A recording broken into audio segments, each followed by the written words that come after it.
이사야서 1장 적겠습니다. 이사야서 1장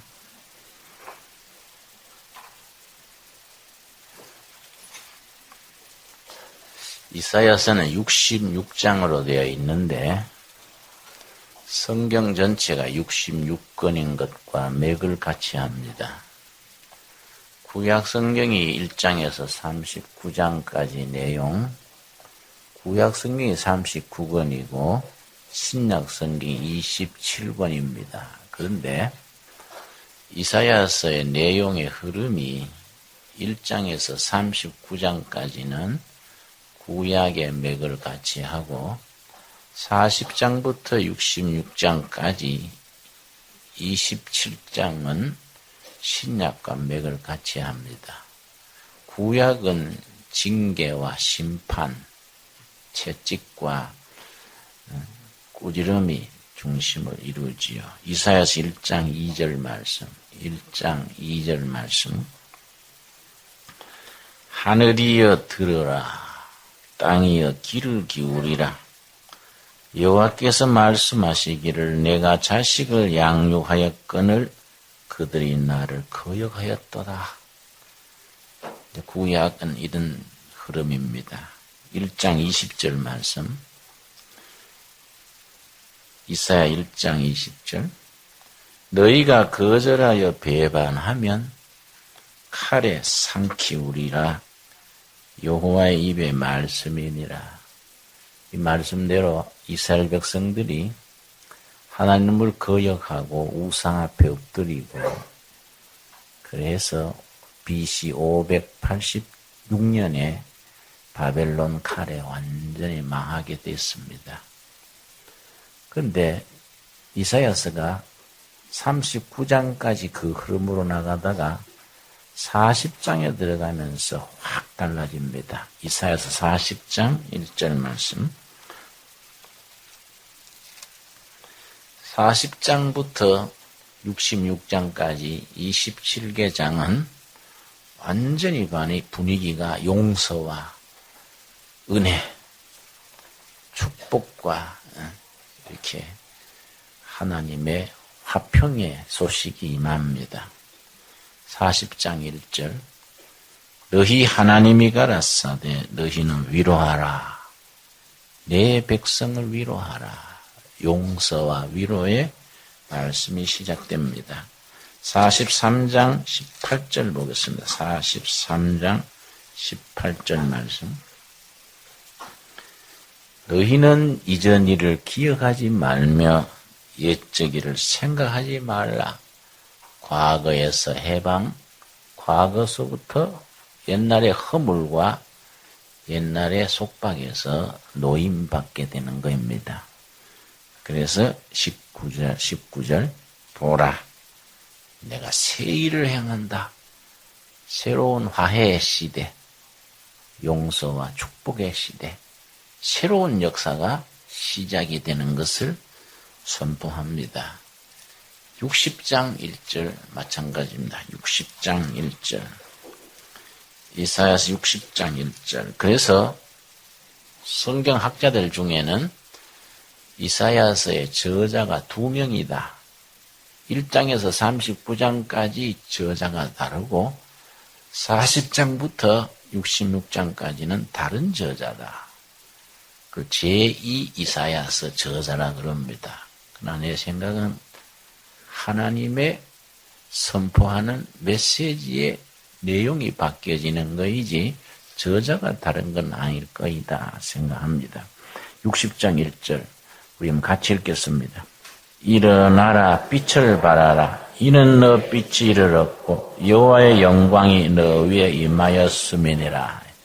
일어나라 빛을 발하라. 10절 말씀. 내가 노하여 너를 쳤으나 이제는 나의 은혜로 너를 긍휼히 여겼은즉. 하나님께서 이제는 옛날에 징계하시고 채찍질하시던 것 풀어주시는 은혜의 말씀입니다. 그래서 15절 말씀. 전에는 너가 버림을 입으며 미움을 당하였으므로 너게는 지나는 자가 없었으나 그 다음 같이 읽겠습니다. 이제는 내가 너로 영영한 아름다움과 대대 기쁨이 되게 하리라. 전에는 너희가 이러이러 했는데 이제는.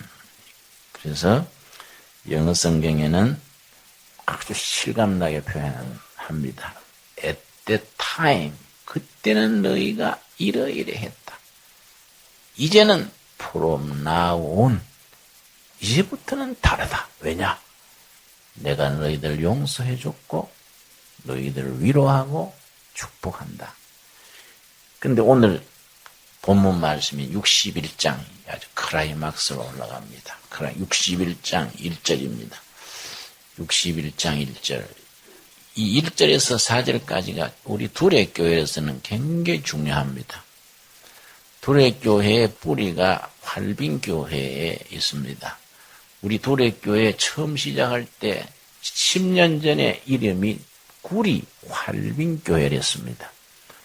그러다가 이제 2년 뒤에 두레교회로 고쳤다고 말씀드렸습니다만은 그 활빈교회가 71년 10월 3일 개천절날 주일이 됐습니다. 그때 창립할 때 청계천에서 창립할 때 본문이 이사야서 61장 1절에서 4절이고 해마다 창립 예배만 되면 이 본문을 읽고 설교를 해왔습니다.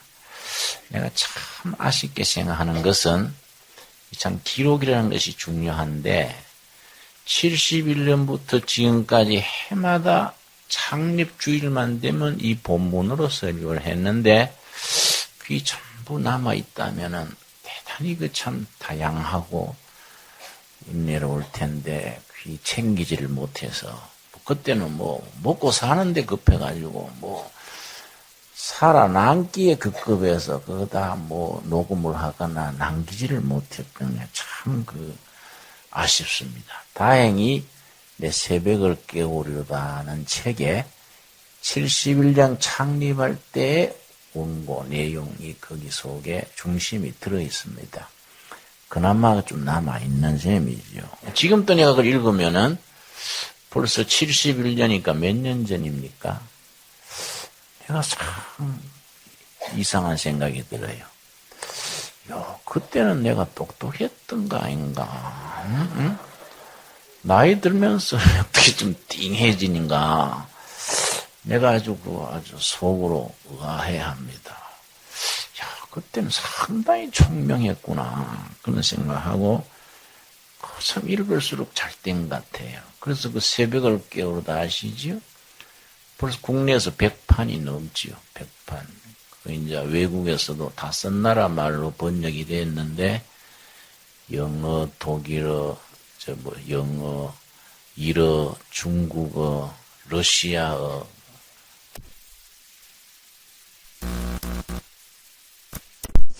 근데 참 그 기기 지금 또 읽어보면 새삼스럽고 참 우리 교회가 가지는 그 기본 전통입니다.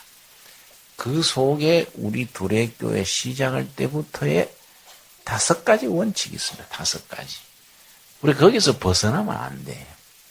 그걸 지켜나가면서 그 시대에 맞도록 수정, 보완, 발전시켜 나가야지요. 또 몇십 년 전에 그대로 붙들고 나가는 것도 이거는 굳어져서 안 되지만은 그걸 바탕으로 해서 자꾸 더해 나가고 발전시켜 가야 되지요. 61장 1절 말씀. 주 여호와의 신이 내게 임하셨으니 성신입니다. 성신. 옛날식 표현입니다. 지금은 성신 안 그럽니다. 성령으로 통일하지요. 지금은 주 여호와의 영이 성령. 영이 내게 임하셨으니 성령이 임했다 이거지.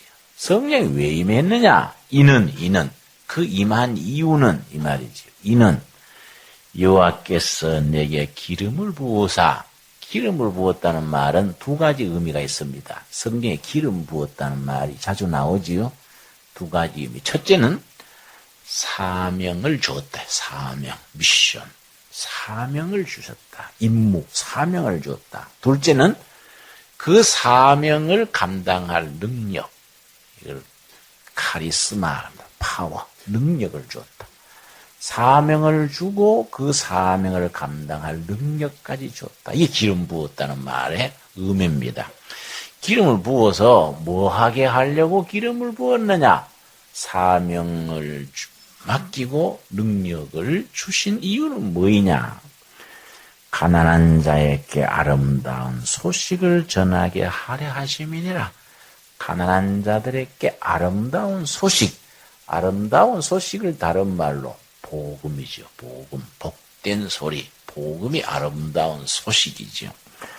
나를 보내사, 그 다음 뭡니까? 마음이 상한 자를 고치며 포로된 자에게 자유를, 갇힌 자에게 노임을 전파하며.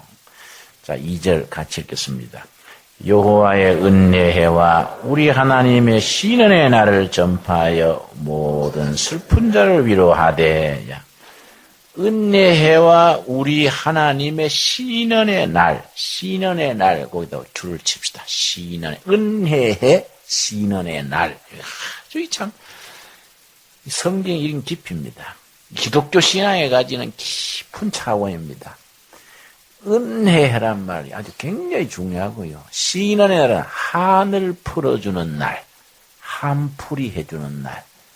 살아오면서 우리가 얼마나 한이 많습니까? 우리 민족이 한 많은 백성이다 이 말이에요. 눈물 많고 한이 많습니다. 그 한을 풀어주시는 날, 한풀이 해주시는 날. 그 옛날 우리 무당들이 하는 일 중에 한 푸는 게 제일 중심 임무죠. 병 고치는 거, 한 풀어주는 거. 옛날 굶어 죽은 시어머니 귀신, 구박받다가 못에 빠져 죽은 며느리 귀신, 전쟁 나가서 죽은 삼촌 귀신, 한 풀어주는. 무당들이가 한 푼다고 대나무 들고 한 푼다고 한 풀. 이 한풀이가 우리 민족의 특징입니다. 그런데 영어에는요, 한이란 단어가 없어요. 그래서 우리말 한을 미국에서는 어떻게 하는지 아십니까? 영어에서는 그냥 한이라고 써요. H-A-N, 한. 영어 단어가 없어, 단어가. 그러니까 이 우리 민족에 가지는 이 정서적인, 민족적인 특성입니다. 이 하나님이 우리 한 풀어주는 날, 은혜해와 한 푸는 날을 허락하신다. 그런데 이 말씀이 왜 중요하냐면은 신약에 가서 예수님께서 내가 세상에 왜 왔다?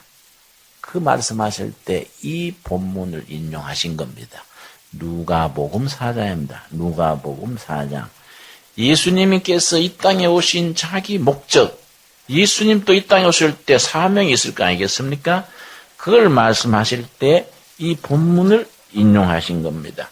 누가복음 4장 16절. 그래서 이 본문이 이사야서 61장 이 부분이 대단히 중요하고, 그래서 우리 두레교회가 시작되던 그 뿌리의 근원이 되는 이 말씀이 우리들에게 아주 참 중요한 본문이 됩니다. 누가복음 4장 16절입니다.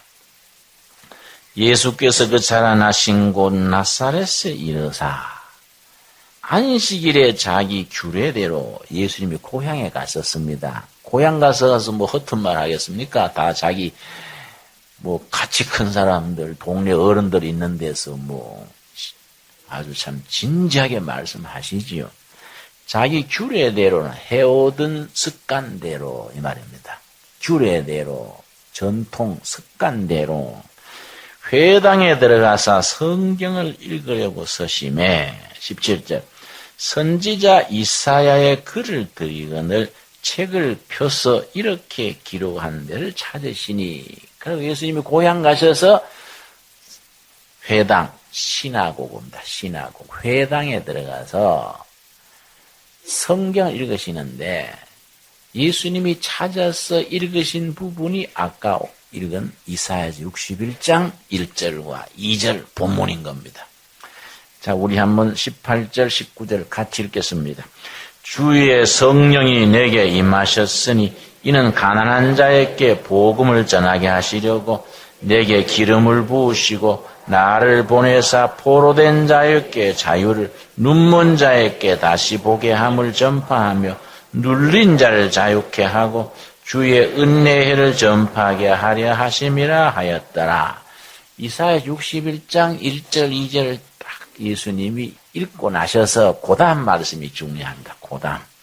자, 20절 제가 읽습니다. 책을 덮어 그 맡은 자에게 주시고 앉으시니 회당에 있는 자들이 다 주목하여 보더라. 이에 예수께서 저에게 말씀하시되 이 글이 오늘날 너희 귀에 응하였느니라. 예수님이 말씀하시기를 내가 온 것이 이사야서 선지자의 응답이다. 응답. 내가 이거 하러 왔다. 이걸 영어로는 아이덴티티라 그럽니다. 예수님이 이 땅에 오신 목적이고 예수님 자신의 정체성, 아이덴티티. 나는 이 땅에 왜 왔냐? 은혜의 해를 선포하고 하늘을 풀어주려고 왔고 가난한 자들에게 아름다운 소식을 전하고 그러고 마음에 맺히고 응어러진 하늘 풀어주고 상한 마음을 고치러 왔다. 우리 사회가 이 상처가 많지 않습니까? 우리 참 살아오는 세월에 상처가 많습니다. 우리 도래마을에 전에 상욱이라는 청년이 있었는데 22살 때 자폐증으로 왔습니다. 그런데 초등학교 3학년 때 담임선생이 너무 무지막지하게 때렸어요. 막 뺨을 후려치고 막 너무 초등학교 선생님이 3학년 때 그래가지고 그 다음 날부터 방에만 들어앉아서 안 나오는 거예요. 자폐증이 댕깁니다. 이 22살 때 도래마을에 왔어요. 자기 이름밖에 몰라요. 맨날 고개 숙이고 있고 침을 질질 흘리고 완전히 폐인돼서 폐니 마음이 상해가지고 완전히 마음이 깨진 겁니다. 마음이. 그래서 상한 마음을 고치러 갔다 예수님이 말씀하실 때 그 상한 마음을 영어 성경에는 broken heart라 그래요. 하트는 마음이죠. 깨진 깨진 마음을 내가 왜 왔냐? 싸매주라고 왔다. 그 영어성에 바인드업은 옹기그릇 깨지면은 철퇴로 싸매는 게 바인드업이에요. 마음이 깨지고 상처나고 망가진 마음을 싸매주러 왔다 이 말씀이죠. 그런데 걔가 상욱이라는 애가 하도 딱해서 저엄마가 울면서 부탁을 해서 도래마을에 받아줬는데 이 공동체라는 것이 치유하는 능력이 있습니다. 공동체. 나는 목회자인데도 안수해도 잘 낫질 않아요. 여러분 아시다시피 몇 번 해봤는데 효과가 없어. 뭐 빈민촌에 환자가 좀 많습니까? 피를 토하는 환자 보면 딱합니다. 병원에 데려갈 돈도 없고 기도하는 거예요. 간절히 기도해도 뭐 아야 하고 안 낫는 거야. 안 낫는 거야. 야, 이 기도가 약해 그런 게다. 그래가 막 세게 한다고 어깨를 흔들고 막 미습니다. 막 침을 이마에 뒤집어 씌우고. 그래도 뭐 아프다고 안 낫는 거야. 할 수 없이 병원에 업고 다니고 기도해서 고치면 10분 만에 끝나지요. 병원에 데리고 다니면 몇 달 가는 거야. 몇 달. 그거 내 차비 들여가지고 뭐 치료비 없다고 구박받아가면서 그래서 내가 탄식하는 게 나는 안 되나. 조은기 목사님 같은 분은 그걸 잘 낫는다는데 나는 조씨가 아니라서 그러나 이거 왜 안 돼? 근데 공동체에 살면서 낫는 거예요. 그 상우라는 얘가 한 1년 지났는데요. 밤 12시가 지났는데 방에서 뭐 중얼중얼해요. 그런 애들이 이 모노로그 혼자서 쭝얼쭝얼하는 게 심합니다. 독백이죠, 독복. 뭐 혼자 쭝얼쭝얼 하는 거야. 밤 1시에 뭐 쭝얼쭝얼 그래서 이 녀석이 또 방에 불도 안 끄고 밤중에 뭘 쭝얼거리냐 그러고 내가 불 꺼준다고 들어갔는데 놀래버렸어요. 이 녀석이 그동안에 회복이 돼가지고 지보다 나중 들어왔는 자폐증 동생뻘 되는 애한테 밤 1시에 한글 가르치고 있어요. 한글. 바두가 이리 오너라. 그 밤중에 가르치는 거예요. 응? 내가 아주 가슴이 뭉클하더라고. 야, 네가 목사보다 낫다. 응? 우리 상한 마음을 고친다는 거예요. 우리나라가 너무 쉽게 상처 주거든요. 이 자녀들한테도 부부 사이에도 막 너무 상처 줍니다. 이 사회 자체가 너무 상처를 쉽게 줘요. 그 마음이 브로큰 깨지는 게입니다. 그래서 우리가 성경 말씀에도 에베소서 6장 한번 보겠습니다. 우리 자녀들을 키울 때 절대로 우리가 조심해야 될 그 성경 말씀이 말하는데 에베소서 6장 4절 말씀. 에베소 6장 4절 말씀. 에베소 6장 4절 말씀. 신약 성경 316페이지입니다. 우리 가끔 부모들이요, 자기 홧김에 자식들을 후드러 패는 경우들이 많습니다. 돌아보면 그런 아찔한 순간들이 있어요. 저도 그 참 몇 번 그런 경험이 있어가지고, 몇십 년 지낸 뒤에, 아들이 뭐 좀, 삐딱항이 나가면, 그때 내가 후드러 패가 상처받은가, 뭐 이런 생각이 들 때도 있다, 이 말이에요. 자, 에베소 6장 4절. 또 아비들아 너희가 너희 자녀를 뭡니까? 노엽게 하지 말고 여러분 줄을 칩시다. 마음에 상처를 입히지 말고 그 말입니다. 자식 마음에 부모가 돼가지고 상처 입히지 말아라. 왜냐? 그 상처가 평생 쓴뿌리가 돼가지고 자녀의 마음을 황폐하게 하는 경우도 있다 이 말.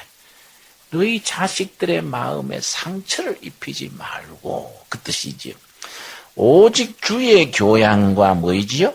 훈련입니다. 훈련. 주의 교양은 예수님의 가르침, 예수님의 티칭과 훈련으로 길러라 이 말씀이지요. 그러니까 우리가 가정에서 사회에서 너무 상처들을 받고 이 상처 때문에 고통하고 자기 자신의 그 상처에 매이는 거입니다. 예수님이 왜 오셨느냐? 이 마음 상한 자를 고쳐주려고 왔다. 마음의 상처에서 해방시켜 주려고 왔다. 그러고 억눌린 사람을 해방시키려고 왔다. 포로된 자에게 자유를 주려고 왔다. 여러분 6.25 때 우리 국군 포로 중에요, 못 돌아온 사람이 한 10만 명쯤 된다 그럽니다. 9만 명쯤 됩니다. 전쟁 끝났는데도 포로 교환 때 북한에서 안 내보낸 겁니다. 그 사람들 중에 지난 2달 전입니까? 3명이 북한을 탈출해가지고 중국의 심양까지 왔습니다. 심양 한국 영사관에까지 도착 무사히 했습니다. 그 벌써 1953년에 전쟁이 끝났는데 국군 포로가 지금 탈출해가지고 중국 심양까지 온 겁니다. 중국 심양의 한국 영사관, 한국 외교관들이 그 사람들을요, 옆에 있는 아무 여관에 갔다가 자락을 했어요. 10분 뒤에 중국 공안이 와서 체포해 갔어요. 북한으로 다시 끌려가가지고 벌써 그 뒤에 한 사람은 맞아줄 거예요. 그 사람들이 다시 끌려가서 죽은 거예요. 이건 나라도 아니야, 나라도. 이건 대한민국이란 나라가 아니에요, 이런 나라가. 자기 백성 국군 포로가 중국까지 왔는데 우리 영사관에서 그렇게 방치한다는 것은 상상을 못해요, 미국 같은 데는 6.25 때 죽은 미군 시체를 지금 또 북한에서 한 시체를 발굴해 오는데 200만 달러 듭니다. 200만 달러. 지금 또 6.25 때 죽은 시체를 파가지고 미국으로 가져가가지고 국립묘지에 묻습니다. 그러니까 북한에서 그거 미군 묘지 뼈 찾아내서 보내주고 돈 벌어요. 근데 한 번은 뼈가 왔는데 조사해보니까 개뼈야, 개뼈. 그래가 막 되돌아가고. 여러분, 이스라엘 조그만 나라죠. 아랍 그 수하고 이스라엘 나라가 어떻게 견딥니까? 제일도 옆에 이스라엘 배가 오다가 풍랑 만나서 뒤집어졌습니다. 4년 전 얘기입니다. 이스라엘 선장하고 직원, 그 2명이 죽었어요. 이스라엘 어딥니까? 이 멀리 조사단을 배를 보내가지고 6개월 동안 그 시체를 찾았어요. 시체를. 6개월 동안 제주도 앞바다에서 자기 나라 국민 2사람 시체 찾느라고 그 바다 밑에 6개월 찾다가 못 찾았다. 이게 나라요, 나라. 자기 백성을 그렇게 쇼로라도 돌봐야 돼. 이게 나라예요. 하나님은 우리 자기 백성 한 명 한 명을 상처를 싸매주시고 눌린 데서 해방시켜주시고 포로된 데서 노임받게 해주시고 자기 자식을 그렇게 챙기시는 하나님. 이게 우리 하나님. 얼마나 멋있습니까? 이런 하나님은 어떤 하나님이냐? 여러분, 요한계시록 7장 17절입니다. 요한계시록 7장 17절. 우리는 이런 하나님에 대해서 우리 하나님으로 모시고 이 하나님을 섬기는 겁니다. 요한계시록 7장 17절입니다. 7장 17절 말씀. 요한계시록 7장 17절 말씀. 이는 보호자 가운데 계신 어린 양이 저희의 목자가 되사 생명수 샘으로 인도하시고 저희 그다음 같이 읽겠습니다. 하나님께서 저희 눈에서 모든 눈물을 씻어 주실 것이미러라. 우리 하나님은 어떤 하나님이시라 했습니까? 백성들의 눈에서 눈물 씻어 주시는 하나님이에요. 한 많은 백성들의 한을 풀어주시고 눌린 데서 노임받게 해주시고 눈물 씻어 주시는 하나님. 이 하나님을 우리가 모시는 교회가 돼야 된다. 이게 우리 교회의 본질이요. 본질. 여러분, 교회 들어오면은 우리의 아픔을 싸매주시고 깨진 마음, 브로큰 하트를 이렇게 싸매주시고 눈물을 닦아주시는 하나님을 같이 섬기고 같이 찬양하는 겁니다. 그래서 예수는 가슴으로입니다. 가슴으로, 온몸으로 믿는 신앙이 이 바른 신앙이지요. 그래서 우리가 시작할 때부터 우리 교회가 5가지 있습니다. 5가지. 둘의 교회는 이 기본 위에 선다. 둘의 교회. 활빈교회, 둘의 교회는 이 바탕에서 선다. 첫째가 가난한 자들에게 아름다운 소식을 전한다. 가난한 자들에게 전하는 복음. 그렇다고 여러분, 70년, 80년대 빈민촌이 많고 못 먹고 살 때는 그냥 경제적으로 가난한 사람만 생각했는데 90년대 이후로 판사촌도 없어지고 국민 생활이 많이 좋아졌습니다. 좋아 보니까 문제가 더 많아요. 빈민촌에서 굶을 때는 밥 굽는 집에 소원이 뭔지 아십니까? 22kg짜리 밀가루 한 포대 있으면 세상에 부러울 것이 없어요. 밀가루 한 포대 있으면 이병철이는 눈알 보인다. 이병철. 삼성 이병철이가 아주 시시하다. 밀가루 한 포대 구하면. 사람 가만히 구하면은 지금 호합 빌라 들어간 태건데 부부가 밀가루 없을 때는 교회 와가지고 울면서 하나님 길 내려달라고 부부가 손잡고 기도하고 그래서 밀가루 한 포대 교회에서 주면은 감사해하고 그랬던 부부인데 나중에 잘 때 가지고요 장사해가지고 돈을 벌어서요 세상에 남편은 바람 피우고요 부인은 밤 12까지 술 먹고 와가지고 삐딱거리고 들어오고 애는 오토바이 타고 가다가 넘어져가 다리 부러지고 엉망이요 엉망. 그래서 이 가난이라는 것이 먹을 거 없는 경제적인 가난은 단순하다 이 말이야. 그때는 그저 먹고 사는 끼니만 있으면은 행복해져요. 먹고 살 게 생기니까 문제야 문제. 영혼의 가난이 문제야. 영혼의 가난이. 마음의 가난이. 영혼의 가난, 마음, 정신의 가난을 해결하지 못하면 물질 가난 극복했는 거는 이거는 하수단 말이야, 하수도. 그래서 내가 생각이 넓어진 겁니다. 우리의 복음이 가난한 자들에게 아름다운 소식을 전한다는 것은 굶는 집에 쌀 갖다 주는 걸로 끝나는 게 아니다. 이해갑니까? 응? 그 가정과 삶의 그 영혼의 가난을 채워주고 삶의 풍성한 정신적인 여유를 주고 정말 복음이라는 것은 우리 가정의 참된 평화, 행복으로 인도하는 영적인 정신적인 게 있어야 된다. 여기 우리가 별로 신경을 안 쓰는 겁니다. 돈 없을 때는 돈 있으면 다 되는 줄 알지요. 돈 있고 난 뒤에 사람들이 이 병이 드는 거야. 돈 있고 난 뒤에 여러분. 그래서 우리가 참 복음에 대해서 인식을 잘해야 돼요. 둘의 교회는 가난한 자들에게 복음을 전한다. 둘째가 뭐냐? 교회가 있는 지역사회. 구리시면 구리시, 남양주면 남양주. 교회가 있는 지역사회를 섬기고 개발하고 발전시킨다. 이거는 칼빈 때부터 전통입니다. 16세기에 칼빈이 스위스 제네바시에서 성경적인 기준으로 도시의 정치, 경제, 문화, 교육 다 교회 중심으로 이것을 타치한 거예요. 이 장로교의 전통입니다.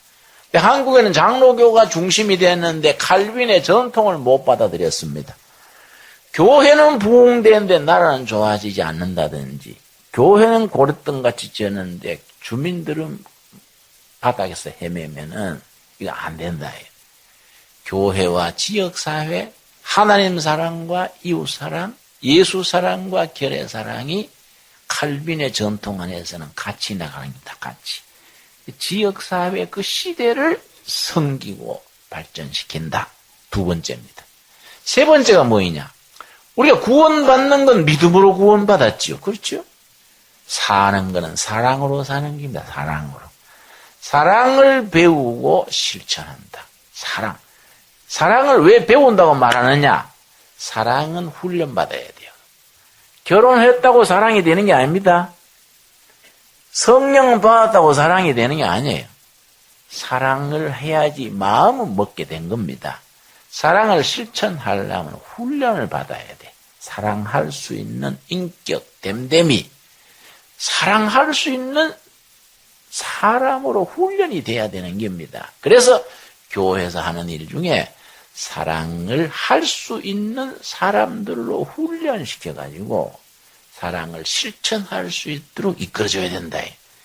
이 간단한 게 아니에요. 간단해. 이게 연구하고 프로그램을 만들고 예산을 투자하고 이걸 깊이 생각해야 돼요. 네 번째가 뭐냐? 네 번째. 둘의 교회는 한국 교회는 한국에 있는 교회다. 한국에 있는 교회. 미국 교회가 아니다 말이에요.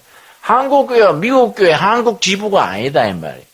한국 교회는 한국 교회에 맞는 신학, 선교, 방법, 교회 구조를 가져야 된다. 무조건 미국 선교사들 그대로 들어오면 안 된다. 우리 한국 백성들에 맞게 복음은 불변하지만은 우리들의 교회의 구조는 상황에 따라서 바뀐다 해가지고 이런 걸 생각해야 되지. 여러분, 우리 초대교회 길선주 목사님이라고 젊은 날에 도교를 닦다가 복음을 깨달은 분인데 1907년부터 일어난 평양 부흥회의 그 아주 핵심 인물입니다. 이분이 목사가 돼가지고요. 찬송가를 불러보니까 이 미국 서양 음악이라서 안 맞는 겁니다. 그래서 우리가 찬송가를 불러도 옛날 노랫가락처럼 부르잖아요. 쭉쭉 늘어지지 않습니까? 한국인의 정서에 잘 안 맞는다고 생각을 하고 뭐를 시도했냐면은 국악에다가 우리 민요에다가 찬송가 가사를 붙인 겁니다. 그래서 교회 지하 밑에다가 방을 들여놓고 창하는 사람, 북친 사람 데려다가 한국적인 찬송가를 만든다고요. 그래서 연습을 한 거예요. 뚱땅땅 베드로야 이리 오너라. 뚱땅땅 이렇게 이제 연습한 거예요. 그랬더니 노회총회에서 이단이라고 책벌을 가해서 이단 나온다고. 그런 게 아니거든. 거기 아리랑 곡조를 미국 찬송가에 들어있습니다. 우리나라 아리랑 곡조가 미국 찬송가에 있는데 우리는 아리랑 곡조를 부르면 큰일 날 듯이 얘기한다 이 말이에요. 그 곡조에 담은 가사가 중요하지 않습니까? 우리가 올드랭사인 강 있죠. 전부여 의지 없어서 이게 다 스카틀랜드 민요라면 스카틀랜드의 아리랑 같은 거다 이 말이에요. 여기다가 우리 복음의 내용을 실으면 되는 거예요. 이걸 잘 구분을 못 해가지고, 그래, 길선전 목사가 아주 입장이 난처 했었습니다. 한국인으로서 한국에 맞는 신앙 고백을 가지고 교회 구조와 선교 방법을 발전시켜 나가는 이런 걸 우리가 해야 되는 거예요. 사실은 나는 예배 시작할 때도요, 큰 절에 북 있죠, 북. 동 치고 예배 오면 좋겠어요. 그러고 내가 징 있잖아요, 징을 땅 치면 묵도에 들어가고, 좀 이러면 좀 신발하게 될 것 같아. 예? 이런 게 좀 우리 한국적인 걸 우리가 앞으로, 이런 건 둘의 교회는 잘 못해요.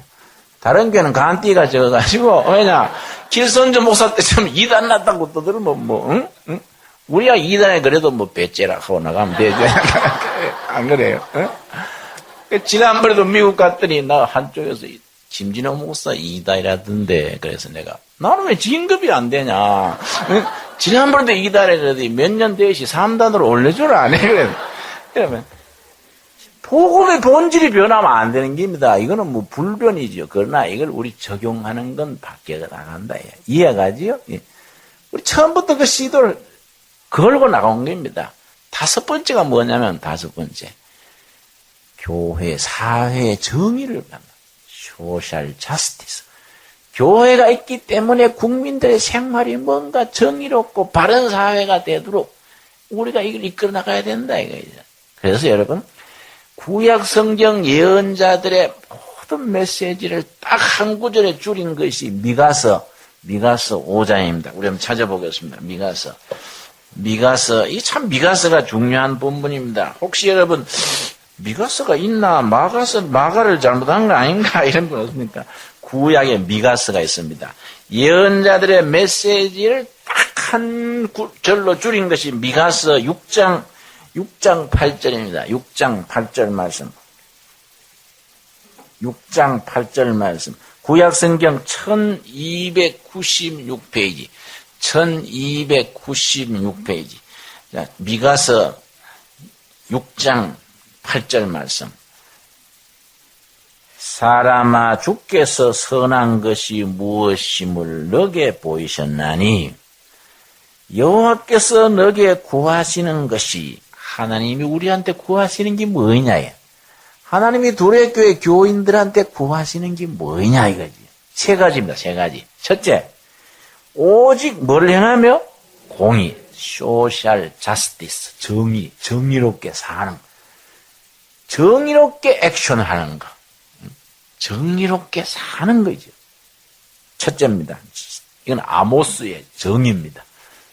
2번째 뭡니까? 인자를 사랑하며 인자는 상대방의 높입니다. 눈높이입니다. 남편이 아내 입장에서 생하는 겁니다. 아내는 남편 입장에서 부모가 자식 입장에서 이 인자입니다. 인자를 사랑하며 상대편의 입장에 내려가서 사랑을 베푸는 겁니다. 이거는 호세아의 사랑입니다. 호세아의 사랑. 3번째, 겸손히 너 하나님과 함께 행하는 하나님과 동행. 임마누엘 하나님과 함께하는 거룩한 생활입니다. 거룩한 생활. 누구와 함께 한다고요? 하나님과 함께하는 거룩한 생활. 이건 이사야서의 거룩한 생활. 아모스의 뭐라고요? 사회 정의. 둘째, 호시아의 뭡니까? 사랑. 이사야의 거룩한 뭐이지요? 생활. 그래서 우리는 신앙 생활이 아닙니다. 생활신앙이요. 생활신앙. 차이가 있습니다. 신앙생활을 잘하자가 아니고 생활 속에서 성경대로 살자. 생활신앙입니다. 이게 우리들이 기본적으로 시작할 때부터 주장하던 건데, 여러분, 정의 중에 중요한 게 경제정의입니다. 경제정의. 여러분, 주보에 이런 거 하나 다 들었지요? DFM 뉴스, DFM 뉴스. 이거는 DFM이라는 거는 우리 교회가 세운 성서경제훈련원입니다. 둘의 파이낸셜 미니스트리, 재정 선교하는 교육기관입니다. 성경에서 경제에 대해서 어떻게 가르쳐 줬냐. 이 둘의 성서경제훈련원입니다. 거기서 내는 이제 우리 월간지인데 잘 챙겨보시고, 이게 중요한 겁니다. 성경의 경제 생활이 어떤 생활이냐. 우리 교회는 한 가지 사명이 있습니다. 한국 자본주의의 혼을 불어넣어야 돼요. 혼을. 한국 자본주의의 성경적 정신을 불어넣어야 돼요. 이걸 우리가 하자는 게 둘의 성서경제훈련원입니다. 지금 잘 읽어보시고, 여기 이분의 행사가 있지요. 10시간 동안 교육이 있는데, 여러분 잘 신청들 하셔서 전 교인이 성경의 경제 생활을 교육받아야 돼요. 교육. 그래서 우리가 이걸 한국 사회에 퍼뜨려가지고 한국 자본주의가 성경적인 방향으로 바로 나가도록 우리가 헌신해야 돼요. 이런 것들이 둘의 교회가 시작 때부터 지금까지 앞으로 지켜나가야 될 내용이고 방향입니다. 우리 함께 쓰임받고 영광 돌릴 수 있기를 바랍니다. 우리 기도하겠습니다. 주님, 은혜를 감사드립니다. 주님께서 우리를 사랑하셔서 하나님의 자녀 되게 하시고 거듭난 백성으로 이 땅에 살게 하시되 둘의 가족으로 불러 세우신 것 감사드립니다.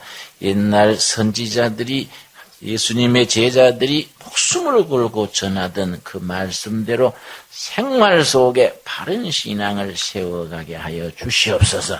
우리 둘의 교회를 하나님이 왜 세우셨는지, 왜 허락하셨는지 깊이 생각하여 그 본질에 합당한 교회가 되도록 모두가 기도와 헌신과 삶을 투자하게 하여 주시옵소서. 예수님 이름 받들어 기도드렸사옵나이다. 아멘.